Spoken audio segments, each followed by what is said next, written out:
Signum function के बारे में। आइए थोड़ा सा हम लोग सिग्नम फंक्शन के बारे में डिस्कस करते हैं। ये जो सिग्नम फंक्शन होता है, आपको मालूम है कि कोई भी जो फंक्शन होता है उस फंक्शन में जब हम इनपुट पुट करते हैं तो वो हमको आउटपुट प्रोवाइड करता है। क्लियर हो रहा है बात?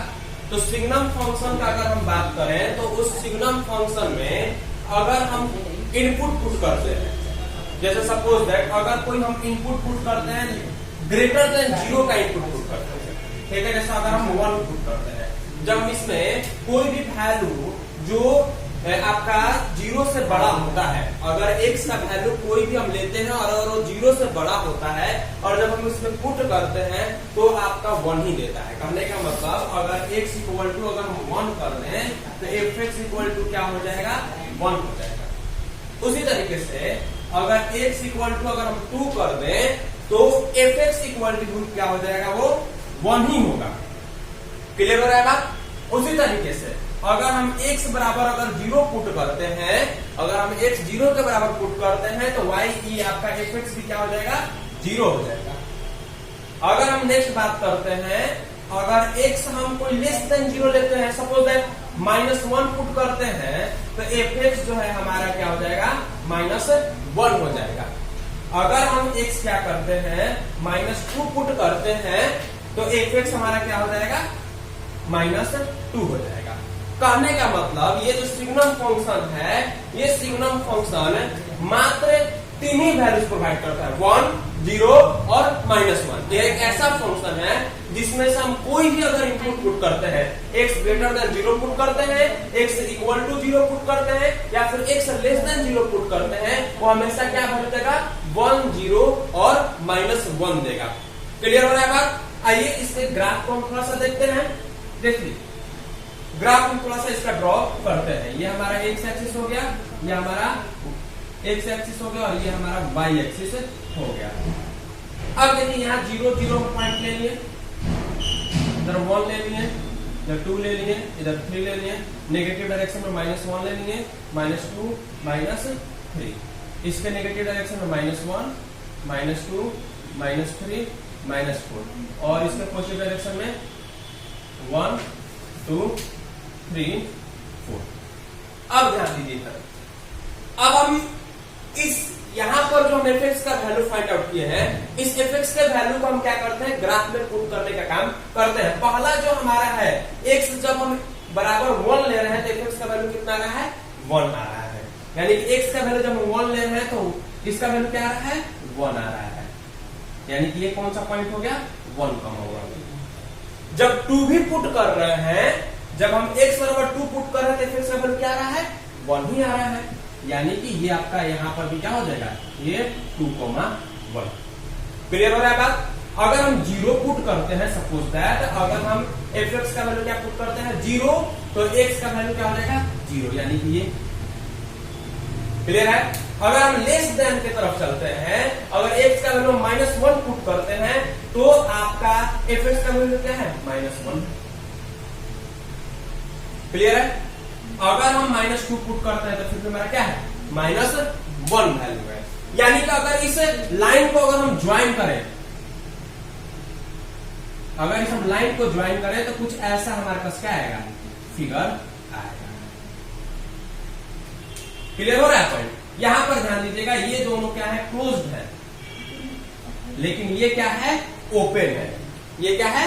ओपन है। ध्यान दीजिएगा, ध्यान देने वाला बात यहाँ पर ये है, ये दोनों यहाँ पर क्या है? ओपन है। क्लियर हो रहा है पॉइंट? तो ये हमारे क्या हो जाएगा? सिग्नम फंक्शन का क्या हो जाएगा? ग्राफ हो जाएगा। आइए थोड़ा सा हम ग्राफ की तरफ चलते हैं और ग्राफ की मदद से हम लोग क्या करते हैं? डोमेन रेंज फाइंड करने का हम लोग कोशिश करते हैं। डोमेन के लिए हमने बताया है कि हम x एक्सिस की तरफ से बढ़ेंगे। अगर x एक्सिस की तरफ अगर बढ़ेंगे तो आप देख सकते हैं कि लाइन पूरा इधर तक जा सकता है। यानी कि x एक्सिस पर ये पूरा का पूरा होल वैल्यू पर, अगर नेगेटिव एक्सिस की तरफ देखें तो ये पूरा का पूरा होल नेगेटिव x एक्सिस पर क्या है? डिफाइंड है। इसके साथ साथ 0 पर भी ये क्या है? डिफाइंड है। इसके साथ साथ positive direction of x axis के ऊपर भी क्या है? डिफाइंड है। क्लियर हो रहा है बात?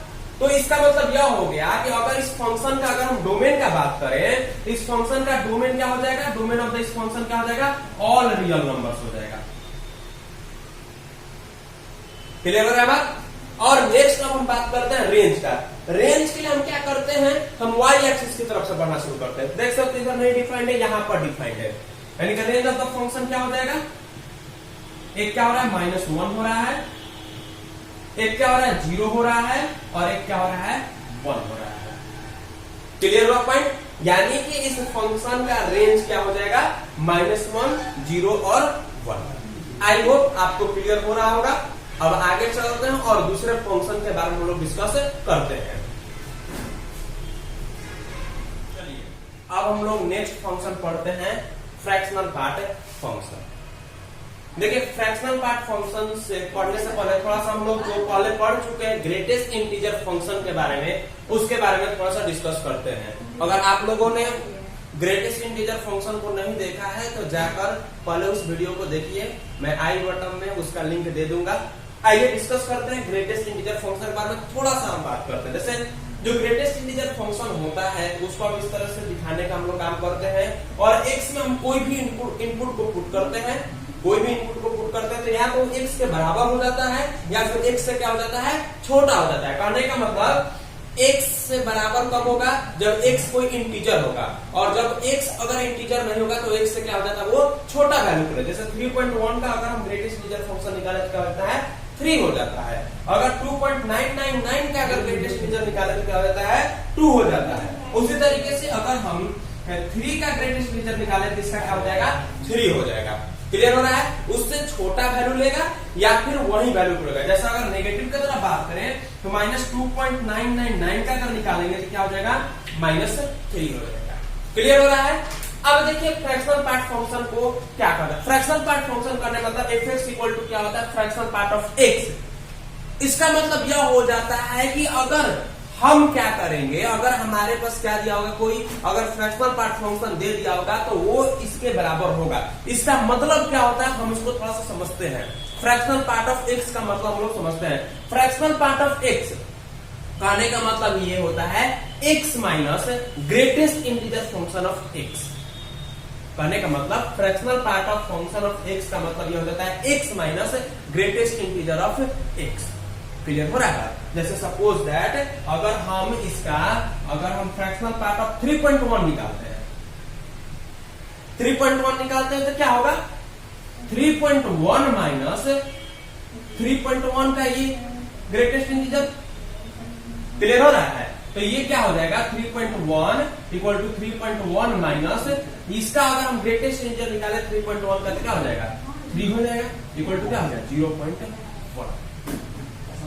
अगर हम सिंपली रूप से बोले फ्रैक्शनल पार्ट फंक्शन कहने का मतलब इस, अगर फ्रैक्शनल पार्ट ऑफ x का अगर हम मतलब सिंपली रूप से बोले तो उसमें जो भी हमारे पास x का वैल्यू दिया है उसमें जो भी डेसिमल एक्सप्रेशंस हैं वो हो जाएगा।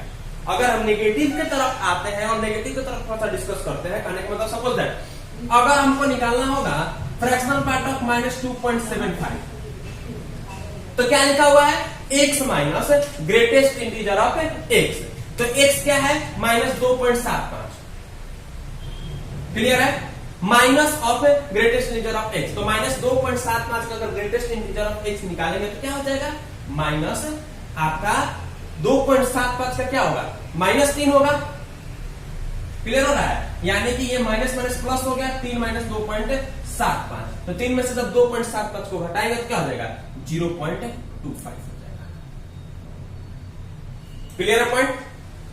समझ में आ रहा है?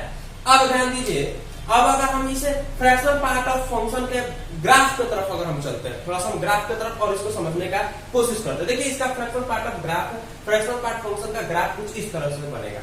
अब इसके बारे में हम ग्राफ के बारे में थोड़ा सा डिस्कस करते हैं। देखिए अगर हम इधर ध्यान दें, अगर हम पहले इस सेक्शन का ध्यान देते हैं, ये 0, अगर हम फ्रैक्शनल पार्ट ऑफ 0 का अगर हम बात करें तो 0 पर क्या हो जाएगा, वो 0 हो जाएगा। जैसे जैसे x का वैल्यू बढ़ रहा है, जैसे जैसे x का वैल्यू बढ़ रहा है वैसे वैसे आपका जो है वो आपका फंक्शन जो है f(x) जो है वो x के बराबर होते जा रहा है। समझ में आ रहा है? ये 0 से 1 के बीच में क्या होगा, डेसिमल एक्सप्रेशन आएंगे, 0.1 आएगा, 0.2 आएगा, 0.3 आएगा, ये सब चीजें आएंगे। तो अगर 0.1, 0.2, 0.3 का अगर फ्रैक्शनल पार्ट निकालते तो सेम वही वैल्यू आएगा। क्लियर हो रहा है?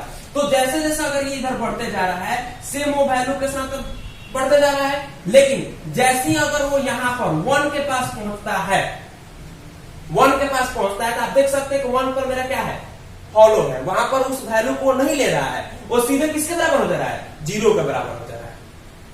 क्लियर हो रहा है? यानी कि अगर हम बात करें फ्रैक्शनल पार्ट फंक्शन का, तो फ्रैक्शनल पार्ट फंक्शन में सिर्फ वो क्या वैल्यू लेते हैं, सिर्फ वो डेसिमल एक्सप्रेशंस वाले ही वैल्यू लेते हैं। समझ में आया? अगर नेगेटिव की तरफ भी हम देखें तो सेम कंडीशन है, देख सकते हैं। समझ आ रहा है बात? तो ये रहा हमारा फ्रैक्शनल पार्ट फंक्शन।